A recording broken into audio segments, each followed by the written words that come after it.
CQFD, c'est tout de suite, c'est maintenant, c'est sur Quizy et c'est Laurent Simonin qui s'y colle.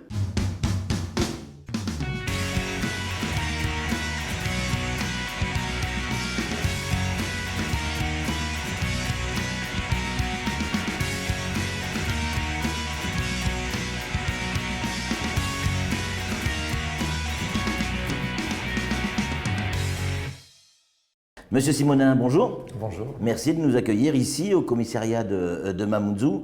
Pendant ces 2 fois 13 minutes, on va essayer de vous connaître un petit peu mieux, de comprendre un petit peu qui vous êtes. Et dans une deuxième partie de l'émission, on reviendra sur la délinquance ici à Mayotte et votre regard, votre perception de, j'allais dire, notre délinquance. Est-ce qu'elle est différente de celle de métropole? Et surtout, comment on peut arriver à la gérer. Alors, vous êtes commissaire général, ça c'est votre grade, parce que dans la police, il y a aussi des grades. Commissaire général, votre fonction c'est DTPN, directeur territorial de la police nationale. Juste un petit rappel pour expliquer à nos téléspectateurs et auditeurs. Avant, il y avait un patron de la police et un patron de la PAF. Aujourd'hui, ces 2 gros services de la police, parce que les gens de la PAF c'est aussi de la police, sont sous la direction d'un DTPN. Vous en l'occurrence, donc vous êtes le grand patron de la police ici à Mayotte. Au moment où on tourne cette émission, nous sommes le 10 novembre. On est totalement transparent avec nos téléspectateurs. On est à 3 jours du 13 novembre. Le 13 novembre 2015, vous étiez où, monsieur Simonin? J'étais au Stade de France, donc c'est un des moments les plus intenses de ma carrière. Pour le match entre les champions du monde en titre, l'Allemagne et l'équipe de France. Et à ce moment-là, ce jour-là, ce soir-là, il y a le président de la République qui est en tribune et on entend des détonations. C'est le jour où il y a eu les attentats du Stade de France. 3 kamikazes se sont fait sauter. Ce jour-là, vous avez murmuré à l'oreille du président ou à son entourage qu'il fallait quitter le Stade de France. Et vous avez dit également qu'il fallait que les ministres restent dans le stade pour éviter la panique. Avec cette phrase, vous avez probablement sauvé des vies en cas de panique, évidemment. 80 000 personnes qui doivent évacuer un stade, c'est énorme. À quel moment ou qu'est-ce qui est passé par votre tête à un moment donné pour dire il faut que j'aille voir le président de la République, François Hollande, ou son entourage, pour dire qu'il quitte le stade? Non, c'est pas moi qui lui ai demandé de quitter le stade. En fait, il a quitté le stade parce qu'il se passait quelque chose dans Paris, notamment au Bataclan, et puis les attentats qu'il y avait au niveau des terrasses. Donc en fait, c'est ça qui l'a fait quitter le stade, pour en fait qu'il ait une vision un petit peu plus globale des choses le 13 novembre. Si les ministres avaient également quitté le Stade de France à ce moment-là, il y aurait eu probablement un effet de panique dans le stade. Disons que les gens se seraient mieux aperçus qu'il se passait quelque chose d'anormal. En fait, ce que je craignais, ce n'était pas forcément l'attentat, là où les attentats en eux-mêmes, c'est plutôt les mouvements de foule, comme il a pu se passer notamment au Heysel ou à Glasgow il y a très longtemps. On sait que c'est ce qui fait qu'il y a beaucoup de victimes, plus que par l'effet d'une charge explosive. Vous étiez également à ce moment-là, si je ne dis pas de bêtises, en charge du PC sécurité? Oui, en fait, c'était moi le responsable comme du Stade de France, comme tous les matchs, concerts qu'on pouvait avoir. Enfin, je m'en suis occupé de 2012 à 2018. Et juste à côté du Stade de France, évidemment, il y a eu d'autres attentats ailleurs, mais il y a eu ce kamikaze qui s'est fait sauter à côté du Stade de France, où il y a eu une victime, je crois. Oui, la première victime est rue Jules Rimet, donc qui est une des rues là où il y a les terrasses des brasseries, le long de la partie est du Stade de France. Et là, on vous a demandé d'intervenir, ou vous êtes intervenu? En fait, à l'époque, il n'y avait pas de caméra de vidéosurveillance à l'extérieur du stade. La ville de Saint-Denis avait fait le choix qu'il n'y ait pas de caméra. Donc j'ai dû en fait me déplacer pour voir exactement l'étendue, je dirais un petit peu des dégâts, puisqu'en fait, quand on nous annonce la première explosion, la personne que j'ai à la radio après ne parle plus.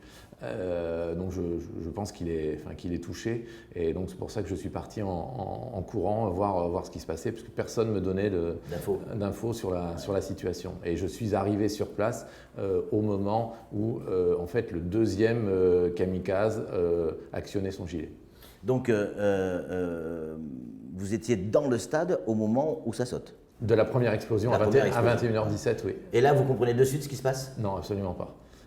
Tous ceux qui ont pu prétendre qu'ils comprenaient ce qui se passait, à mon avis, n'ont pas À quel dit. moment vous vous êtes dit, nom d'une pipe, là, c'est un attentat? Alors j'ai compris ce qui se passait en arrivant sur place, puisque en fait pour faire le tour d'un stade, on fait plutôt le tour par le côté le plus rapide, c'est-à-dire par l'intérieur du stade. Et en fait quand je suis arrivé derrière un des guichets de vente de billets, donc le deuxième kamikaze a actionné son gilet et j'ai vu donc des écrous passer tout autour de moi. Et donc quand j'ai vu les écrous qui passaient, j'ai compris donc que c'était une charge explosive avec des écrous qui étaient sur l'individu. Qu'est-ce que vous retenez de ce moment, de cette soirée, de cette journée? Qu'est-ce qui vous marque aujourd'hui encore?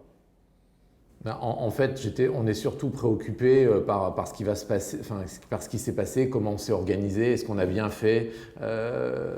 Voilà, bon, ça s'est bien passé, mais sur le moment, on pense pas à tout ça. On pense on pense à l'exécution du service. On essaye aussi de sauvegarder la scène de crime pour les enquêteurs qui vont venir après. Et puis surtout, on avait eu un premier kamikaze, un deuxième. On se demandait s'il n'y en avait pas un troisième, un quatrième. Voilà. Donc et puis ensuite, il fallait assurer la sortie du stade, qui était pour nous. Et éviter la panique. Voilà. Clairement. Et il y a eu quand même des scènes un peu confuses, parce qu'il y a des gens qui se sont amusés sur place à faire péter des pétards au moment de la sortie du public. Donc on a eu un flux qui sortait, puis un contre-flux dans l'autre sens. Donc on a réussi à endiguer, mais bon, c'est toujours un petit peu tendu, parce qu'on avait peur qu'il y ait encore d'autres terroristes qu'on ne savait absolument pas. Ça fait partie de votre carrière, de votre vie. Et puis quand on tape votre nom sur un moteur de recherche comme Google, votre nom est directement et systématiquement associé à l'affaire Benalla. Alors pour ceux qui nous regardent, on ne va pas refaire le procès aujourd'hui puisque tout est terminé, mais on va juste en 2 mots vous expliquer de quoi il s'agit.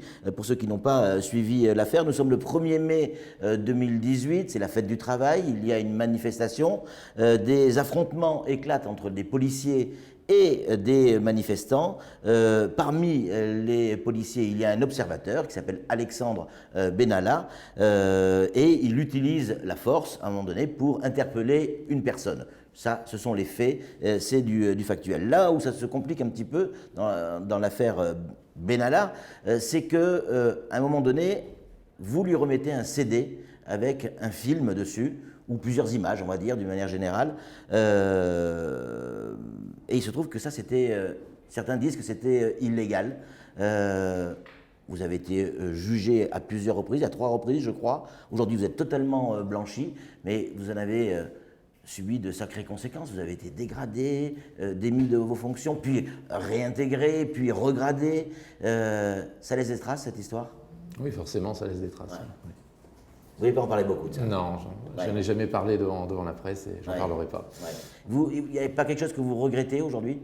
Ce fameux CD, parce que dans les différentes déclarations que vous avez pu faire ou qu'on a pu lire, vous ne saviez pas que c'était interdit? Je ne ferai pas de commentaire. Aucun commentaire là-dessus. En tout cas, ce qu'on peut dire pour cette histoire-là, parce que pour ceux qui nous regardent, et c'est important, notre DTPN est totalement blanchi dans cette histoire. Ça, vous pouvez le confirmer. Oui, je peux confirmer. On va passer à autre chose. Certains disent que si effectivement vous êtes venu à Mayotte, c'est pour vous mettre au vert de cette affaire. Or, on a gratté un petit peu et on s'est rendu compte que ce n'était pas tout à fait juste, puisque c'est un choix, Mayotte. Vous n'avez pas été muté comme ça par hasard ou pour vous mettre au vert. Vous avez fait cette demande à 3 reprises, selon nos informations. La 3e était la bonne. Pourquoi vouloir absolument venir à Mayotte? C'était pour moi un des départements les plus difficiles en termes de délinquance.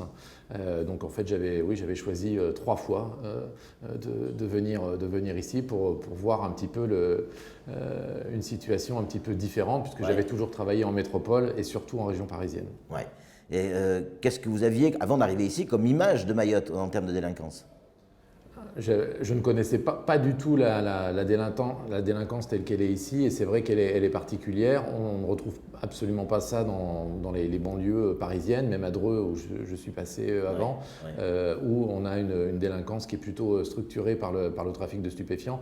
Ici, c'est pas le cas ici, il y en a pas. Non, il y en a très peu. Non, il y en a très peu. Ici, c'est complètement différent. Tout tourne autour de la violence.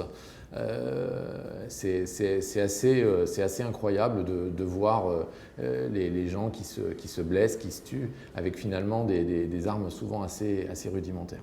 Je crois que c'était en mars 2021, vous êtes arrivé sur Mayotte, si je ne dis pas de bêtises. Oui, je suis arrivé le 22 mars. Donc en mars, là ça fait plus de 6 mois maintenant, aujourd'hui. Quel regard vous portez sur notre délinquance, celle de Mayotte? Est-ce que c'est quelque chose qui est gérable? Est-ce qu'on peut arriver à trouver des solutions? Alors, je ne traite déjà que la délinquance que je connais. On s'aperçoit que beaucoup de gens ne viennent pas déposer plainte au commissariat, soit par choix, soit parce que ce sont des victimes qui n'ont pas de papier, qui sont en règle, soit parce qu'il y a des modes de règlement des conflits un petit peu différents qu'on ne maîtrise pas forcément.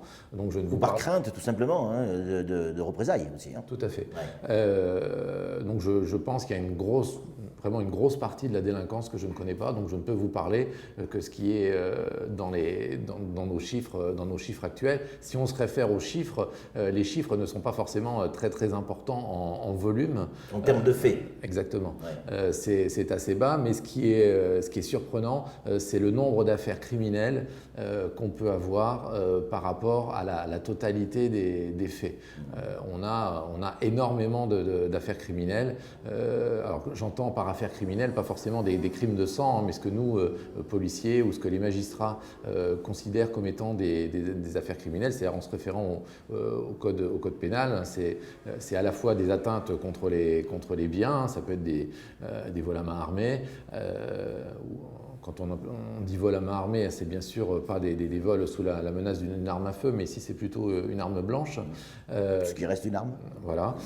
Mais c'est aussi toutes les affaires de tentatives d'homicide, et puis les agressions, plutôt les atteintes sexuelles au sens large. On aura l'occasion d'y revenir dans la deuxième partie de cette émission. On rentrera un petit peu dans le détail des chiffres qui sont à notre disposition, mais vous l'avez survolé, mais j'aimerais qu'on y revienne un tout petit peu avant de clore cette première partie. Le nombre de faits ou les faits sur lesquels l'administration travaille ne représentent pas la réalité. Et on le sait tous, il y a tellement de gens qui subissent un fait, qui ne vont pas porter plainte, mais ça c'est impossible à le quantifier. Comment arriver à tenir compte de ça? En termes d'effectifs, tout ça, c'est en lien avec les faits déclarés. Or, la réalité, elle est différente. Il y a beaucoup plus de faits que ce qu'il y a dans les chiffres qu'on nous donne. Je suis incapable de vous quantifier des faits qu'on ne connaît pas, manifestement. Donc, je ne sais pas si c'est 30, 50%. Il n'y a pas des ratios qui existent? Non, il n'y a pas de ratio. Ouais. Il n'y a pas de ratio. On ne le connaît pas. Donc, on essaye de... C'est aussi un de mes travaux ici, c'est d'arriver à encourager les gens à venir. On a maintenant plus de gens qui reçoivent plus de fonctionnaires qui reçoivent les plaintes ici. On essaye de diminuer les temps d'attente, mais je ne vous cache pas que souvent on a plus de difficultés à trouver des victimes que de trouver des mises en cause. Puisque par exemple on intervient souvent sur une scène de bagarre où il y a eu des violences. Il y a une des victimes par exemple qui va à l'hôpital, donc on fait les premières constatations sur place et ensuite après avoir été soignée, elle ne revient jamais nous voir. Oui, c'est clair. Bon, il y a eu, je ne sais pas si vous pouvez en parler ou pas, mais il y a eu des exemples comme ça, notamment dans l'affaire du lycée Bamana, il y a peu de temps, quand la victime sort de l'hôpital, elle n'a pas voulu porter plainte et il n'y a pas de plainte. Donc, est-ce qu'il existe véritablement un fait quand on a un auteur mis en cause et qu'on n'a pas de victime? Est-ce qu'il y a fait quand même? Oui, le fait est constitué, mais moi, ce qui m'intéresse, c'est de pouvoir faire condamner le mis en cause. Et sans victime. J'ai absolument besoin, souvent quand la victime est seule, du témoignage du mis en cause, de la victime, pardon, pour qu'elle désigne le mis en cause. Puisque sinon, il y a une part de doute, et le doute profitera au mis en cause. Mais souvent, et on l'a entendu, nous, en termes de témoignages, les gens disent oh, il y en a tellement des vols, je me suis fait cambrioler, ou une tentative de cambriolage, il y en a tellement, c'est le sport national à Mayotte, ça sert à rien que j'aille porter plainte de toute manière, et puis ça fait 14 fois que j'y vais, et il ne se passera rien de toute manière. Vous comprenez, ces gens qui ont non plus la peur de porter plainte, ou la crainte, c'est juste dire ça sert à rien, quoi.